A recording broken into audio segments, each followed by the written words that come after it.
Welcome to the news of the week on the Evo India YouTube channel, where we bring you all of the news updates from the automotive world in the last week. And this week, there's actually a lot of Toyota to be talking about. It starts with the launch of the new Vellfire. Now, we all know what the Vellfire is. It's been on sale in India for a while. It's essentially a super luxury van from Toyota, and it has been updated. The new prices, they have been updated as well. The high grade starts at rupees 1.2 crores ex showroom. The VIP grade with the executive lounge, it costs rupees 1.3 crores ex showroom. Ridiculous amount of money. But then again, this is a ridiculous car. Let's talk about the drivetrain. It gets a 2.5 litre 4-cylinder petrol hybrid, and it makes 190 bhp along with 240 Nm of torque. But the drivetrain is not the real deal over here. It is the back seat. The second row, it gets massage seats. You get a 14-inch rear screen in the back if you spec the executive lounge package. You also get a 14-inch infotainment screen, 15 JBL speakers, Apple CarPlay, Android Auto, all of that stuff. You get pull-down sunblinds on the windows, and this is the first time I'm hearing of this. You get independently operating left and right sides of the sunroof. So you can have the shades of the left side of the sunroof open, but not of the right side, and vice versa. You also get connected car features, and, well, as you can tell from the images, this is a really luxurious car. Now, from the other side of the world, there is news of a new Landcruiser. This is supposed to be the Landcruiser Prado across the world, but in the US, they're just calling it the Landcruiser because they don't get the LC300 over there. They're only going to get this new 5th generation Landcruiser Prado, and it'll be called just Landcruiser over there. It gets the same underpinnings as the regular Landcruiser, but there have been some big improvements, especially in terms of off-road ability, because this is not trying to be a luxury car, a luxury SUV like the Landcruiser, but more a hardcore off-road SUV. So in terms of frame rigidity, there's a 50% increase. You get a 30% increase in overall rigidity of the car. In terms of engines, you get a whole load of drivetrain options. There's a 2.4 litre turbo petrol. There's a 2.4 litre turbo hybrid petrol. You get a 2.8 litre hybrid diesel. You get a 2.8 litre regular diesel. And there's also a 2.7 litre naturally aspirated petrol. And obviously, all of these engines will vary depending on which region you are in. You also get a lot of off-road equipment. You get disconnecting anti-roll bars, which should increase the axle articulation a lot. And you've got really good off-road angles. So 31 degree approach angle, 22 degree departure angle, and 25 degree breakover angle. And with every modern off-roader, you get a suite of electronic aids to help with off-roading. So you get a low-speed crawl control, which is almost like a cruise control for off-roading. You get downhill assist, and you get multi-terrain select for different sort of terrains.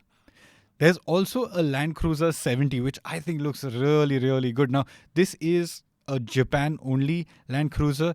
You get a 2.8 litre turbo diesel engine, a 4.5 litre V8 diesel, and it will also be available as a pickup and an SUV. Very, very cool. Now, Porsche has also unveiled a very, very cool car. This is like taking the greatest hits of Porsche and putting it into one car. It's a limited edition model that gets the engine from the 911 GT3 RS, but it also gets a lightweight clutch. It also gets a manual transmission, and it gets a lot less aero. So think of it as a GT3 RS that has been honed for the road. It's going to be limited to only 1963 units, and that's the year that the first 911 came out, if you didn't know that. Now, the engine, it's a 4 litre flat 6, 518 horsepower, similar to the GT4 RS. You get a 6-speed manual with a shorter gear ratio, a lightweight clutch with a single flywheel.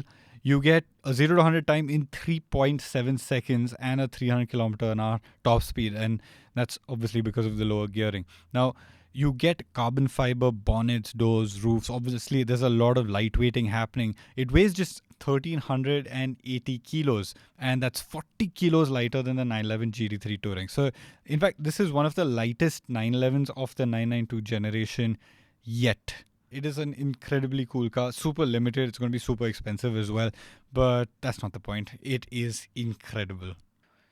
Now, Ducati has unveiled a special edition for its Monster. It's called the Monster 30 Anniversario, basically a 30-year anniversary of the Monster.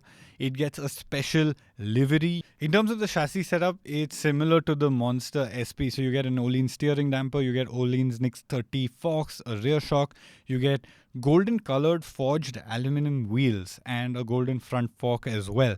You get a Terminioni exhaust, carbon fiber mudguards, and a new wet riding mode. The weight is 184 kgs, and there are going to be only 500 of these Ducati 30 Anniversario models made. Now, let's talk a little bit about motorsport. The Rainforest Challenge has just concluded in India. This was the 2023 Rainforest Challenge. It was held in Goa, and for the first time, a Goan driver has won. Cedric Jordan da Silva, along with his co-driver Macwin Dias, they have won the Rainforest Challenge. This win also qualifies them to take part in the RFC Global Series in Malaysia at the end of this year. That is the prize for winning the RFC in India. In terms of other sport, BMW Motorrad has announced dates for the Indian national qualifier of the GS Trophy in 2024. Now, the GS Trophy is an off-road competition that takes place internationally every year, where contingents from each country go and represent their country at this event. So, to select this contingent, India is hosting its global qualifier.